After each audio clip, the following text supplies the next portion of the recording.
Iya. Kalau begitu, bagi Bapak, Ibu, saudara-saudari yang masih ada di luar, dipersilahkan untuk masuk. Kita juga mempersiapkan diri untuk melanjutkan sesi kita.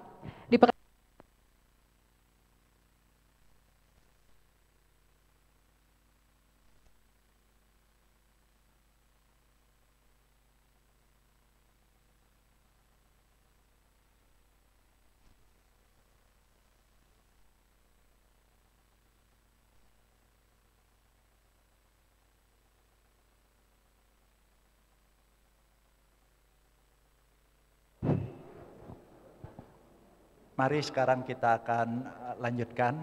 Sebelum saya memberikan kesempatan kita boleh berinteraksi, saya mau melanjutkan memberikan beberapa contoh bagaimana mengerjakan pekerjaan baik yang dipersiapkan oleh Allah sebelumnya.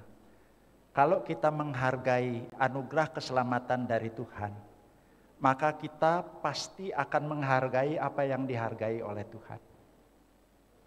Misalnya contoh ya, ini ada kaula muda di sini. Kalau ada yang berpacaran, menghargai pacarnya, sudah pasti tidak akan merusak pacar. Ya udah pasti. Tapi kalau ada orang yang pacaran, terus kemudian sudah main peluk, main cium, main pegang-pegang, main raba, itu bukti bahwa nggak menghargai. Itu artinya kalau kita menghargai Tuhan yang menghargai kita, kan pada waktu Paulus, Tuhan ngomong sama Paulus, mengapa engkau menganiaya aku? Terus Saulus waktu itu jawab, siapa engkau?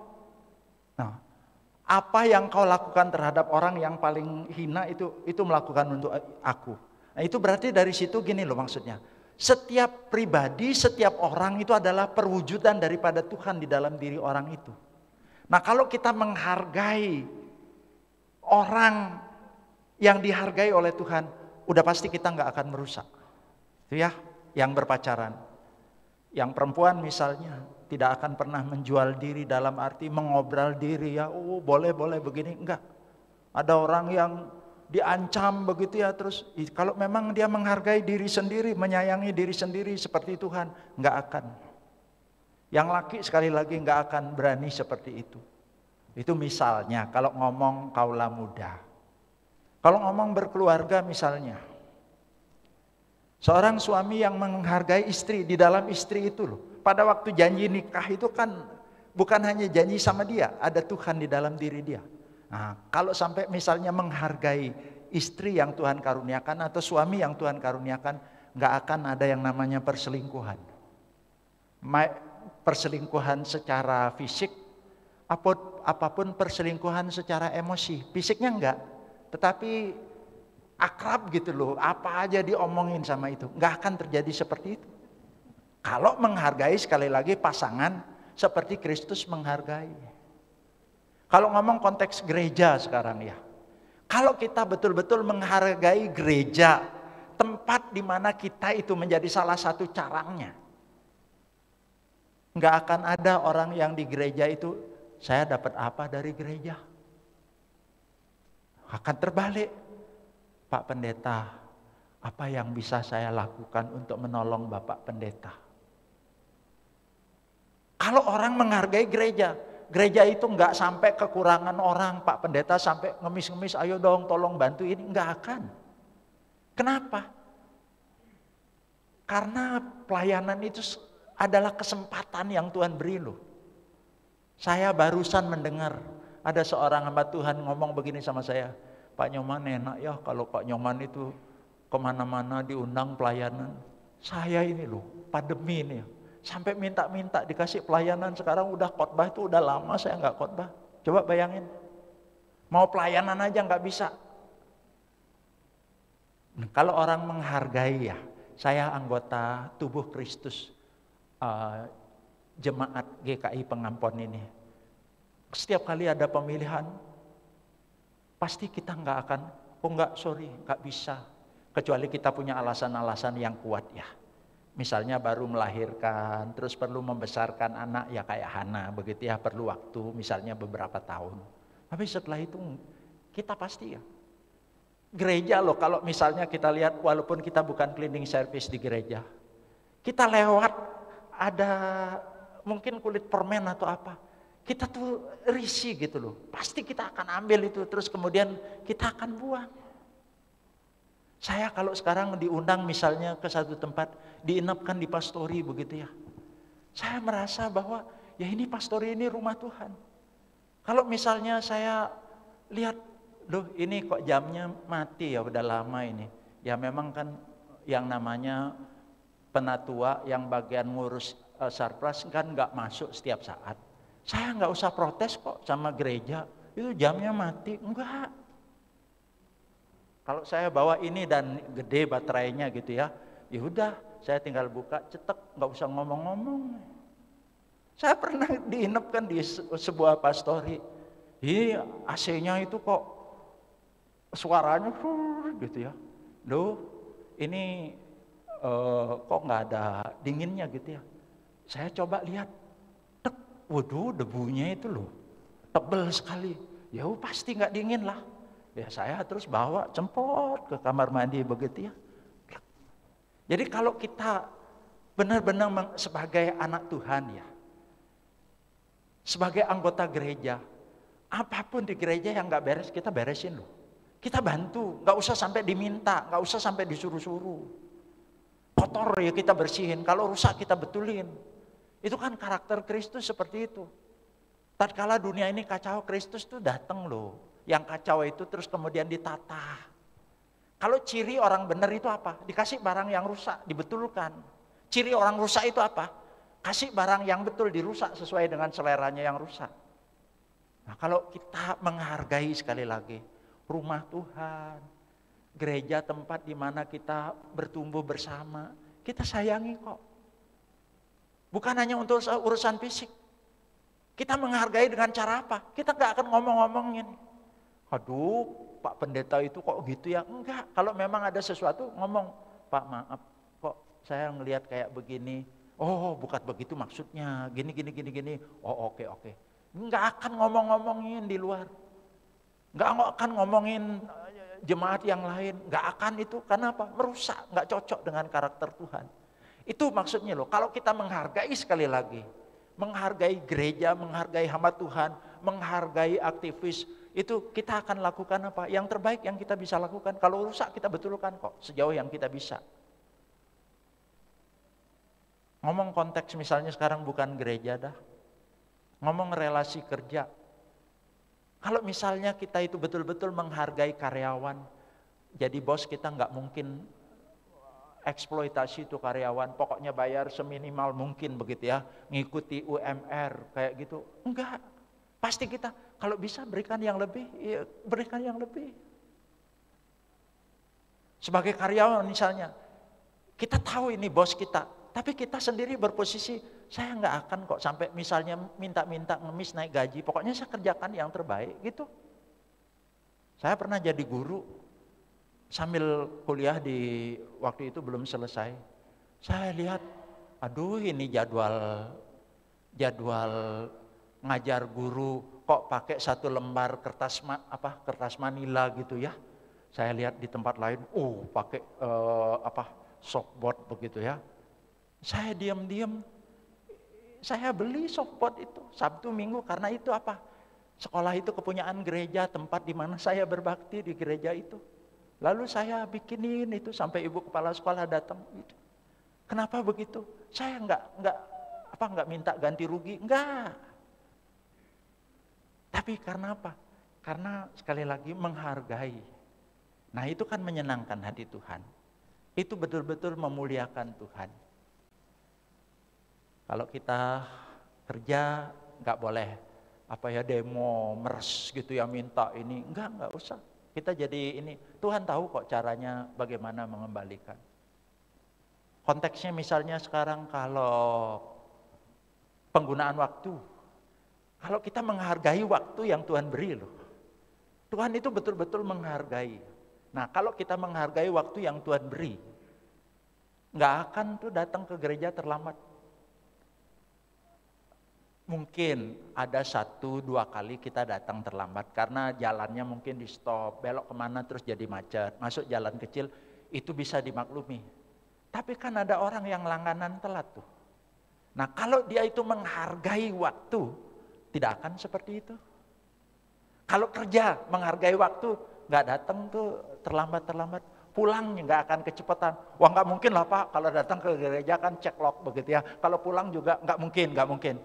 Tapi kalau orang menghargai waktu, di antara dia datang sampai pulang, dia kerja baik-baik nggak? Kan banyak orang yang sekarang gitu ya. Kerjanya itu kalau dilihat bagus, kalau nggak dilihat gitu. Tapi buat orang yang menghargai waktu, dia punya kesadaran kok. Mata Tuhan itu ada di segala tempat, ngawasi kok. Bos nggak lihat, tapi Tuhan tuh lihat. Jadi orang yang seperti itu akan gunakan waktu itu dengan bagus. Jadi mempraktekkan bagaimana kita dihargai oleh Tuhan, ayo kita menghargai yang Tuhan hargai. Bagaimana caranya? Itu contoh-contoh yang tadi saya sampaikan. Oke, sekarang saya berhenti dulu ngomong sampai di sini. Ayo sekarang, kalau ada misalnya yang mau sharing berkaitan dengan yang tadi.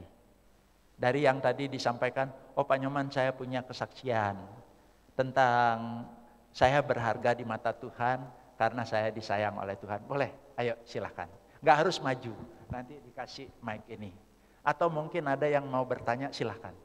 Kan tadi awalnya saya memilih kata loh. Saya katakan terima kasih kepada majelis jemaat karena saya diberi kesempatan belajar bersama. Jadi bukan hanya saya yang ngomong, saya juga mau belajar dari jemaat.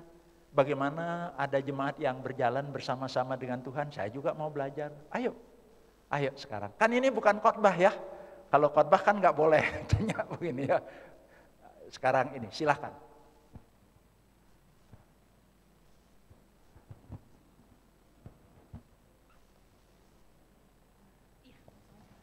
Silakan berdiri Pak, tolong perkenalkan nama biar saya tahu. Selamat malam Pak Pendeta. Selamat malam Pak.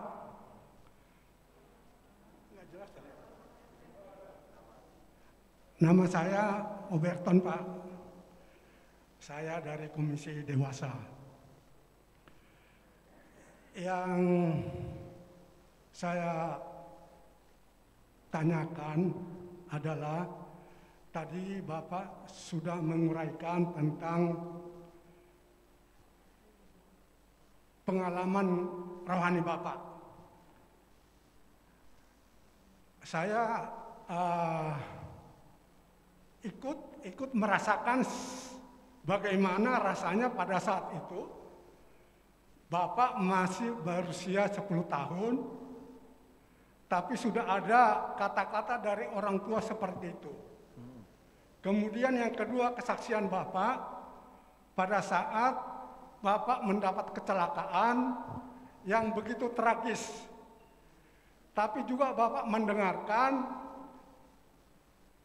kata dari orang tua Bapak, ya kak bla bla bla bla gitu ya Pak. Maksudnya tidak enaklah didengar gitu Pak ya. Yang jadi pertanyaan saya Pak, sampai Bapak sekarang ini sudah menjadi pendeta. Itu kan proses pasti Pak ya. Bagaimana Bapak untuk menghilangkan masa-masa yang tidak enak itu Pak? Ya. Untuk bagi kami, bagi saya pribadi terutama. Ya. Sehingga kami jadi kuat gitu Pak. Itu sangat tragis banget ya Pak ya. Tapi kok Bapak bisa menjadi hamba Tuhan, jadi pendeta bla bla bla bla. Itu tadi belum begitu diuraikan Pak. Ya. Jadi mohon Pak, terima kasih Pak. Ya, oke.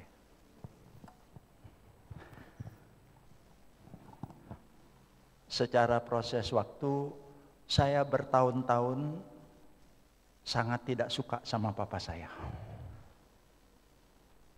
Salah satu indikatornya itu, saya hidup di rantau, pada waktu pulang ke kampung, mama saya oleh-olehi, tapi papa saya nggak oleh-olehi. Itu sebagai wujud apa? Bukan balas dendam, tapi nggak ada rasa pengen ngasih sesuatu ke papa itu, nggak.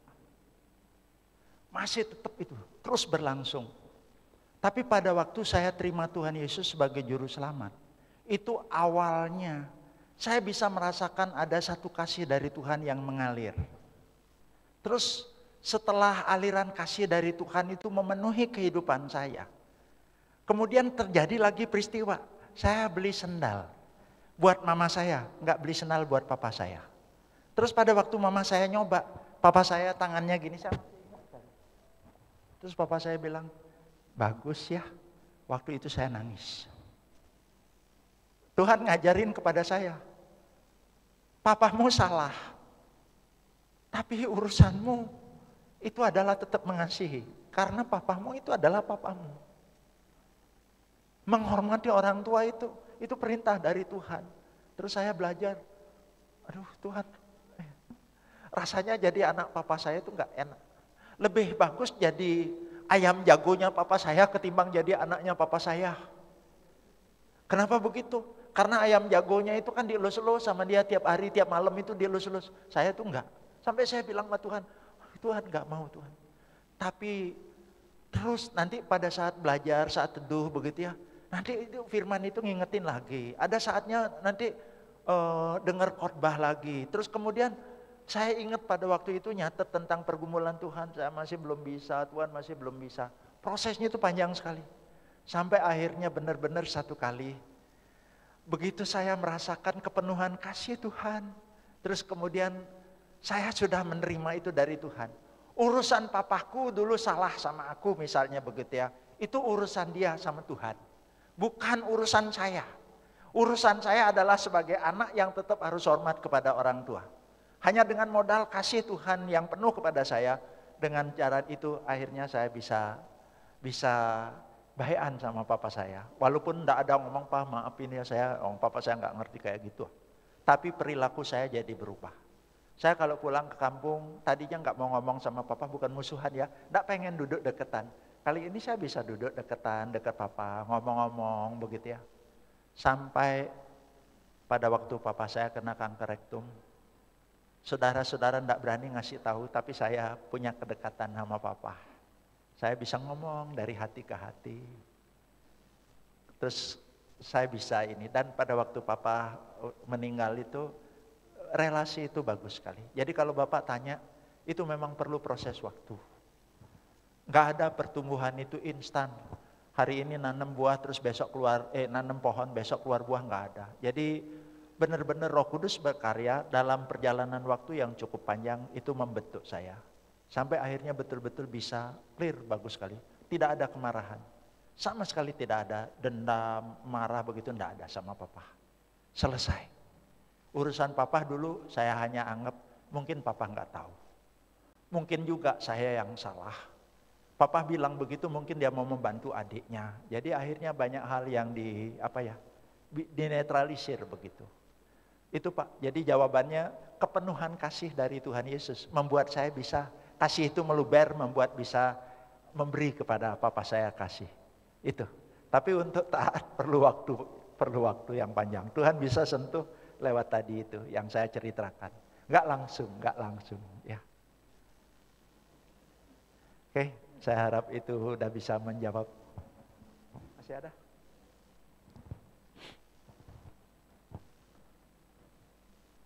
Kalau nggak ada kita pulang. Silakan. Nggak harus bertanya, boleh sharing misalnya berkaitan dengan topik tadi, punya berkat apa, sharingkan, nggak apa-apa, ambil waktu 2-3 menit.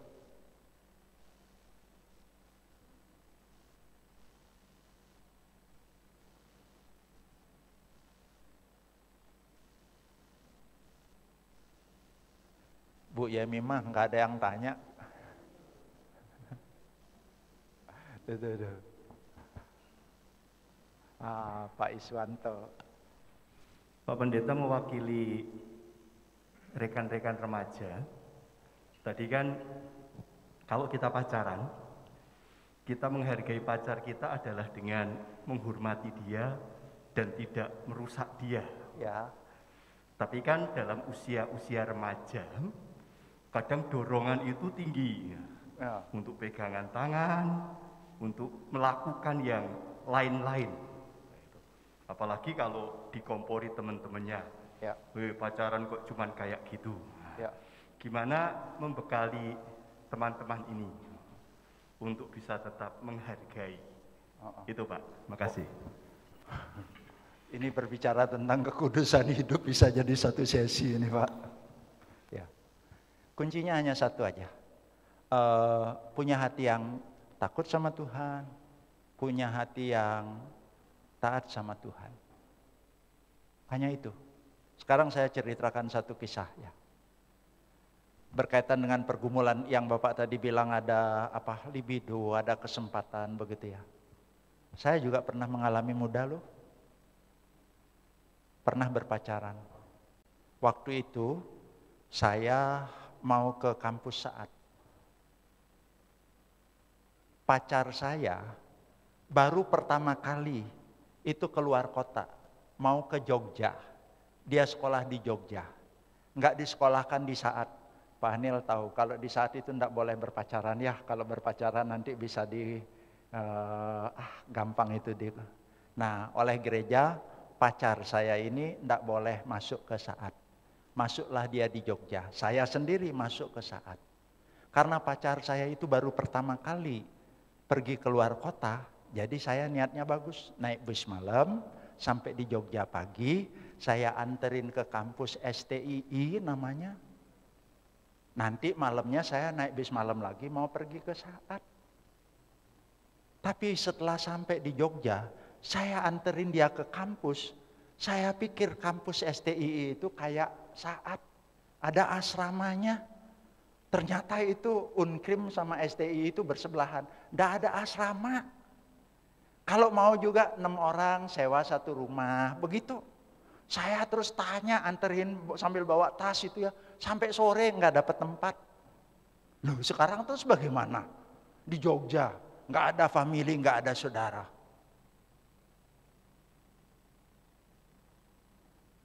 Muterin otak. Oh, saya ingat ada Wisma, namanya Wisma Prayitno. Pernah nganter anak-anak sekolah nginep di situ. Dan yang lolanya itu adalah bibi daripada teman guru.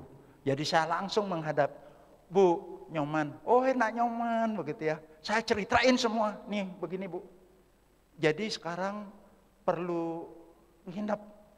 Tolong ya, pacar saya, ibu kasih satu kamar, saya satu kamar. Tolong ibu awasi karena kami masih muda, gitu ya.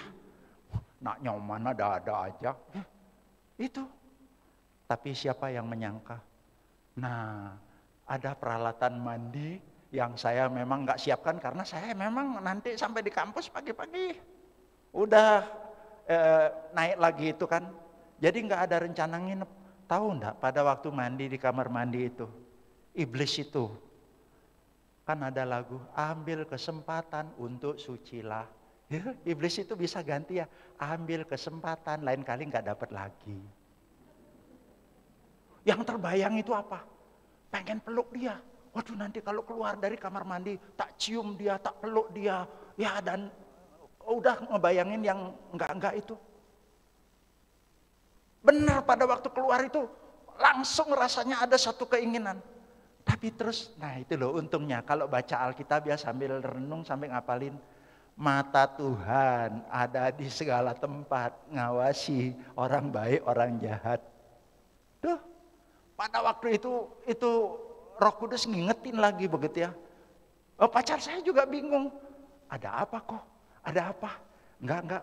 Permisi, saya langsung keluar. Sampai kami menikah, saya masih tetap bisa menjaga kehormatan. Tidak melakukan hubungan suami istri. Jawabannya yang tadi itu, takut sama Tuhan. Pokoknya sadar gitu loh, Tuhan tuh lihat, Tuhan tuh ada. Terus setelah itu nurutin sama Tuhan. Ya, dibilang kan, ya lari dari itu, ya benar-benar beres. Saya lolos. Bisa melewatinya. Nah kalau berbicara ini bisa panjang lebar. Sebagai orang tua juga. Kalau orang tua punya anak yang sekarang ini sedang berpacaran. Kalau menghargai anak, tolong jangan pernah beri kesempatan pacar itu masuk ke kamar anak. Nggak apa-apa, Pak. Pintunya nggak dikunci.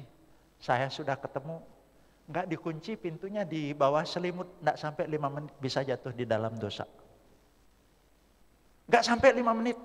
Saya sampai tanyakan gitu, maaf ya, saya juga pengen belajar ya. Kamu di mana sih melakukan itu? Di rumah. Loh, nggak ada papa mama? Ada. Loh, di rumah kamu di mana? Di kamar. Loh, diizinkan. Udah biasa Pak, udah akrab, jadi boleh. Karena apa? Semua itu komputer apa di kamar begitu. Nggak sampai 5 menit, udah jatuh kok. Nah jadi ayo orang tua kalau menghargai anak yang sedang berpacaran, jangan pernah berikan kesempatan kepada pacar anak untuk masuk ke kamar. Undang dia datang, boleh sampai ke meja makan. Kecuali sampai mau buang air kecil ya, itu boleh lewat dikit gitu ya. Tapi nggak boleh masuk ke dalam kamar. Tuh. Pencobaan untuk ngomong, kalau ngomong soal yang tadi itu ya, seksual itu. Selalu ada pola waktu dan selalu ada pola tempat. Kalau ngomong pola waktu itu ya, orang biasanya jatuh di dalam dosa kapan saja, tapi lebih banyak itu malam Pak. Kenapa? Karena kontrol itu semakin menurun. Terus kemudian dari jam ke jam itu ketemu itu semakin intim. Sampai kalau misalnya keintiman itu memuncak sekali, sulit sekali untuk menurunkannya. Itu sebabnya kenapa jam 10 pulang ya. Karena kalau lewat lagi kontrol diri udah semakin kurang. Terus kemudian ya itu jatuh. Banyak sekali orang yang jatuh di dalam dosa di situ. Nah kalau udah tahu begitu berarti kan kita sebagai orang tua ya, yang berpacaran juga, ayo yang perempuan, oke kamu berkunjung ke rumah aku boleh, tapi jam 10 pulang.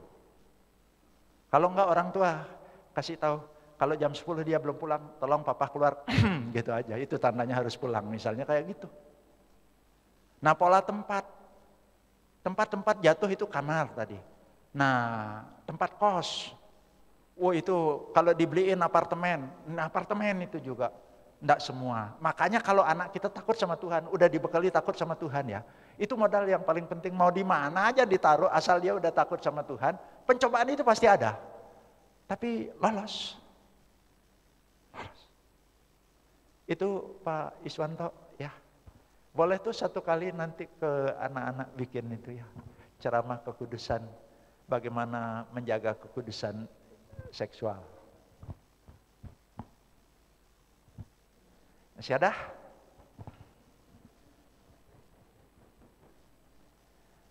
15 menit lagi.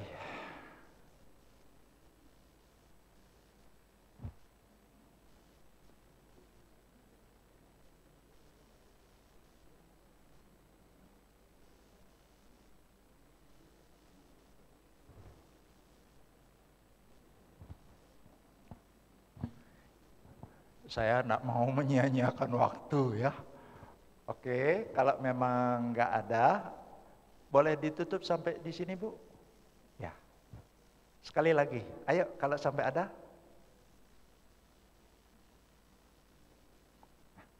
Kalau sudah, kita akhiri sampai di sini ya. Saya undang kita bersama-sama berdiri. Bolehkah kita menyanyi lagu Menyenangkanmu, Senangkanmu?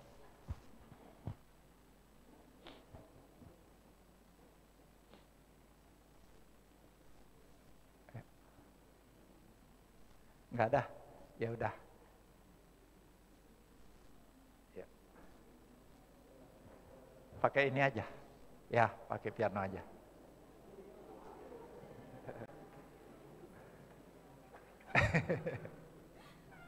Terima kasih ya. Terima kasih Ana.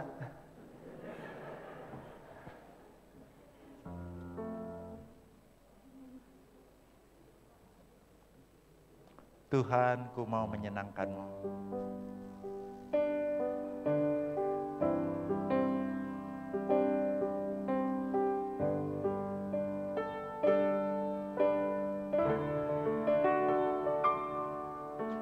Tuhan, ku mau menyenangkan-Mu. Tuhan, bentuklah hati ini. kami bejana untuk hormat-Mu, cemerlang bagai emas murni. Tuhan, ku serahkan hatiku, semua ku berikan padamu. Kuduskan hingga tulus selalu,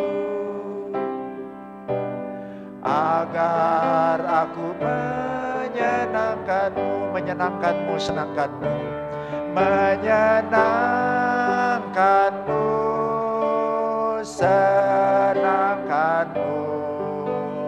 Hanya itu kerinduanku, menyenangkan-Mu, senangkan hati-Mu. Hanya itu kerinduanku, menyenangkan-Mu, menyenangkan-Mu, senangkan-Mu. Hanya itu kerinduanku, menyenangkan-Mu, senangkan-Mu. Hanya itu kerinduanku, hanya itu kerinduanku.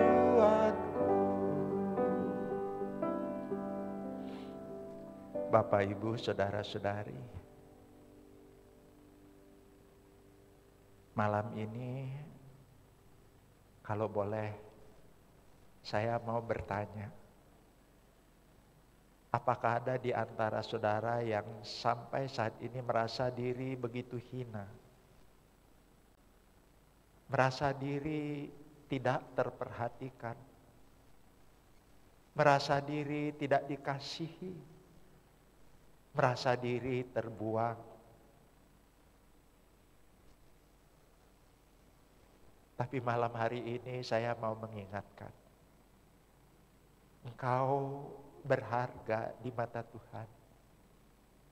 Engkau diciptakan oleh Tuhan. Engkau dimiliki oleh Tuhan. Engkau disayang oleh Tuhan. Manusia bisa merendahkan, manusia bisa menghina, manusia bisa tidak menerima, tapi tidak dengan Tuhan. Tuhan melihat, Tuhan memperhatikan, Tuhan menyayangi. Maukah engkau pada saat ini berkata kepada Tuhan, Tuhan, ini saya merasa tidak berharga. Tapi malam hari ini saya dengar bahwa saya ini dicipta oleh Tuhan, dikasih oleh Tuhan, dimiliki oleh Tuhan. Terima kasih Tuhan, terima kasih.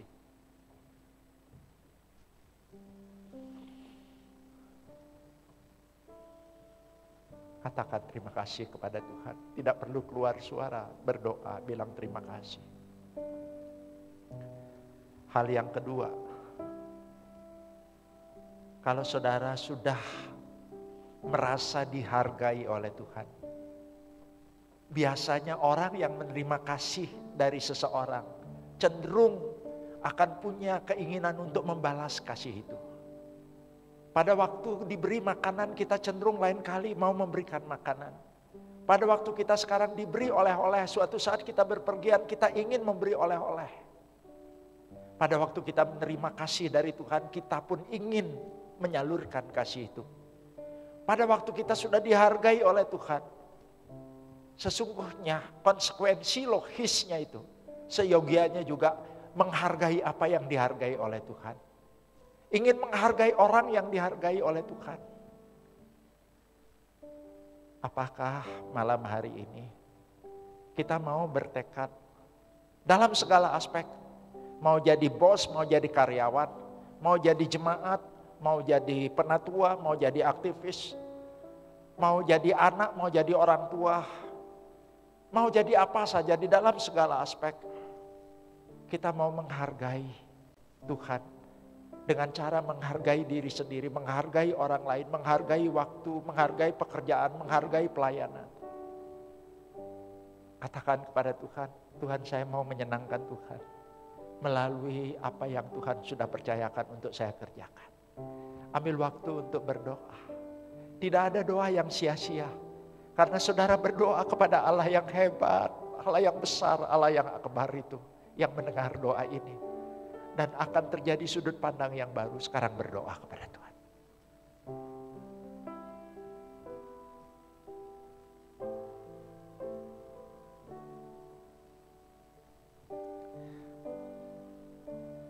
Menyenangkanmu, senangkanmu, hanya itu kerinduanku.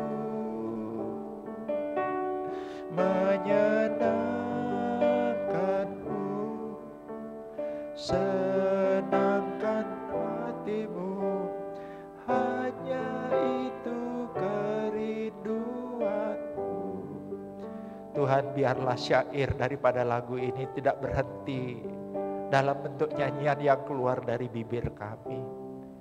Tapi mampukan kami ya Tuhan untuk meresponi kasih sayang-Mu yang sudah menghargai kami. Kami boleh menghargai setiap kesempatan yang Tuhan beri untuk bekerja, untuk melayani, untuk berelasi, untuk melakukan apa saja. Kami selalu ingat itu adalah untuk Engkau. Kalau sudah seperti itu kami percaya hidup ini ya Tuhan akan berarti Tuhan. Kami tidak akan jadi orang yang merusak, tetapi kami memperbaiki yang rusak. Kami akan menjadi berkat sebagaimana Tuhan sudah menjadi berkat buat kami. Mohon Roh Kudus bekerja lebih lanjut. Firman yang kami dengar malam ini sangat sederhana. Karya Tuhan yang dialami oleh anak Tuhan itu belum tentu jadi pengalaman kami. Tapi kami ingin ya Tuhan ke depannya kami juga bisa mengalami bagaimana berjalan bersama-sama dengan Kau. Kiranya Roh Kudus membantu kami. Bila suatu saat setelah mendengarkan firman ini kami dihadapkan kepada satu kondisi. Dan itu adalah kesempatan di mana kami mau belajar menghargai. Mungkin kami gagal, tapi kami percaya Tuhan tidak akan marah. Tuhan akan memberi kepada kami kesempatan dan kesempatan. Sampai akhirnya Tuhan, dalam segala aspek hidup, kami mengerjakan pekerjaan baik yang dipersiapkan oleh Engkau. Dan itu membuat Engkau tersenyum. Membuat Engkau manggut-manggut Tuhan. Dan akhirnya pulanglah, terimalah berkat yang dari Tuhan. Kiranya rahmat dan kemurahan dari Allah Bapa Sang Sumber Berkat senantiasa mengalir mencukupkan jasmani dan rohani buat saudara. Kiranya kasih sayang yang sempurna, yang dalam, yang lebar, yang tinggi, yang tiada terukur dari Yesus boleh mengalir memenuhi kekurangan kasih yang kurang saudara terima dari pihak manusia. Kiranya Roh Kudus, Roh penghibur, menghibur saudara dengan penghiburan yang cukup dan perlu. Kiranya Roh Kudus, Roh kebenaran boleh menuntun saudara untuk berjalan di dalam kebenaran dari saat ini sampai Maranatha, Tuhan datang kembali. Amin. Silakan duduk. Sekali lagi makasih ya.